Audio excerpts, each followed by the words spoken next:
Public announcement, guys. Public announcement. I give up. Let me just say it once and for all. I give up because who am I not to give up? Who am I not to give up? I'm promising you on this platform that henceforth I'm no longer going to complain about electricity. I'm no longer going to talk about electricity because if a presidency, Bola Ahmed Tinubu, the Ogagba of your country, is giving up on Nigerians' electricity, then who am I not to give up? Imagine, hey God, though, this caught me by surprise. I never expected it. I did not see it coming because tell me why the presidency, the federal government, like Ogagba, the Oga of all Oga at the top, they are now planning to install solar panels in Aso Rock. Oh my Lord. They are now planning to install solar panels in Aso Rock. Please, me that I don't even have power, I don't have position. Tell me what can I do? You know, for somebody like the president who has the power, who has the means to do everything he can, you know, to make the power sector work. For somebody like the president, you know, who has a connection, who have a wherewithal, you know, to pull strings and do all he can just to make sure that Nigerians get power, that there is light in Nigeria, a whole country that is exporting power, exporting electricity to other countries. By the way, if you don't know, we supply Niger power. We supply Ghana. I don't know if we still do because at some point, Ghana celebrated, I think, 1 year uninterrupted power supply. But we that we are generating power, you know, supplying to these small countries, we cannot boast of a week. Let's just say, because there are some areas, I know there are some areas that, you know, they have lights regularly. Those on band A, they have lights regularly. But notwithstanding, for Oga at the top, President Bola Ahmed Tinubu, for him to give up, for them to decide that solar panel is the way forward, for them to decide that solar panel is the way to go, then who am I? Who am I? Tell me. Let's have your total opinions in the comments section. If this is your first time here, you have not subscribed to this channel, what are you doing? What could you be doing on YouTube and you're not subscribed to Newsroom Nigeria? Please go ahead and click on the subscribe button down below. It's free of charge. Also give this video a massive thumbs up. That way we're encouraged to put out more reliable and authentic news. And also, YouTube is able to recommend this video to other YouTube viewers all around the world. Lastly, please leave your opinions in the comments section below. Without further ado, let's delve right into the details of today's news. The federal government has allocated 10 billion naira in the 2025 budget for the installation of a solar mini grid at the presidential villa in Abuja as part of efforts to address rising electricity bills and unstable power supply. The provision listed as solarization of a villa with solar mini grid is the largest single capital item in the State House's revised 2025 budget, which rose from 47.11 billion to 57.11 billion naira after approval. The additional 10 billion naira is solely tied to this solar project, reflecting a push to reduce reliance on the national grid and curb the impact of increasing electricity tariffs on government finances.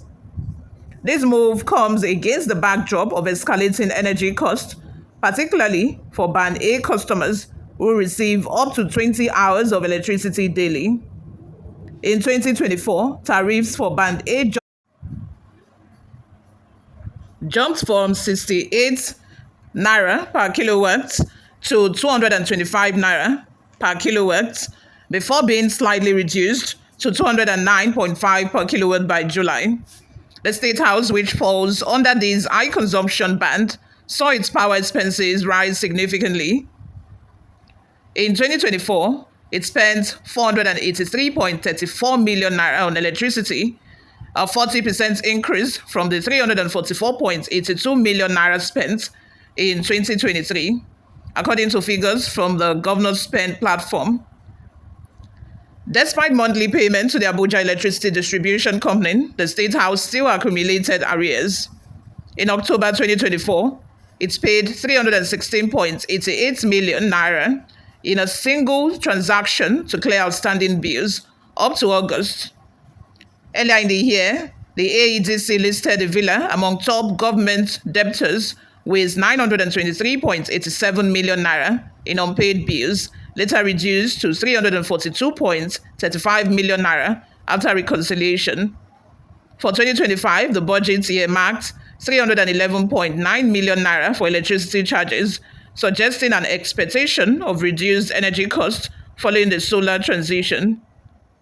Beyond electricity, other major allocations in the State House's 2025 capital budget include 11.92 billion naira for outstanding payment to Julius Berger and other contractors.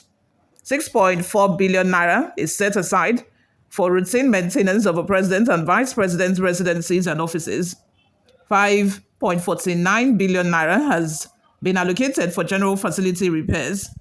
Also included are 3.66 billion naira for new operational vehicles and 1.9 billion naira for SUV replacements.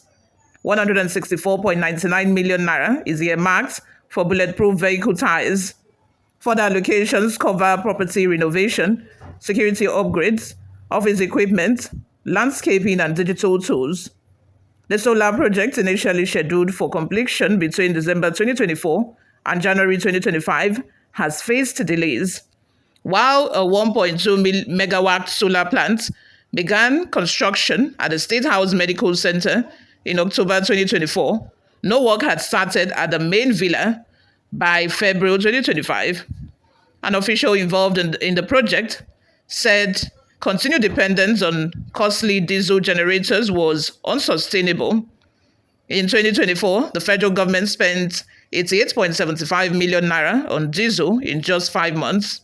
Overall, the villa's annual energy bill has been estimated at 6 billion naira, with a 40 megawatt solar project projected to save up to 5 billion naira annually. The 2025 national budget signed by President Bola Ahmed Tinubu totals 54.99 trillion naira, an increase from the proposed 54.2 trillion. It is based on a projected oil output of 2.6 million barrels per day, a benchmark price of $75 per barrel, and an exchange rate of 1,500 naira per $1. The budget also aims to reduce inflation from 34.8% to 15% within the year. You all, let's have your total opinions in the comment section below. What do you all think of this? Before we go, my people, let's take a look at some of the reactions we got online. The first comment comes from Usman, who says, I don't think I still believe in this government. Adam says, as you sleep, you dream more wahala. Naija, my turn to sleep. Thank you. Celestine Chinedu says, the old Agbaya is totally clueless. He thought that rigging election was ruling Nigeria, but alas, indeed. Uzuchukwu Maxwell says, Ghana is celebrating 24 hours electricity, while Nigeria, that give the lights, is using solar, as in they give me a headache, because I just can't explain it. There is, my brain says they do overworkings, but I still can't understand that concept. We give other countries light. We supply electricity to other countries. So why are we not self-sufficient? At least for you to be able to export electricity to other countries, it means that you have more than enough. And another thing I have on my mind is, why did the federal government opt for solar? Why didn't they decide to just generate their own electricity? And not just for Aso Rock, because the same thing happening with Aso Rock is also happening with other government, offices around the country, other government parastatals. So why don't they just generate their own electricity and supply not only to Aso Rock, but also, to other government parastatals and other government agencies and departments all around the country? Because you just generating solar is just basically for Aso Rock. So what are the other government departments and ministries all around the country that are facing the same problem? What are they going to do? Let's have your thoughts and opinions in the comment section. I'm leaving this to you for you to answer in the comment section. Let's discuss your opinions in the comment section below. I'll see you all in my next video, guys. Bye for now.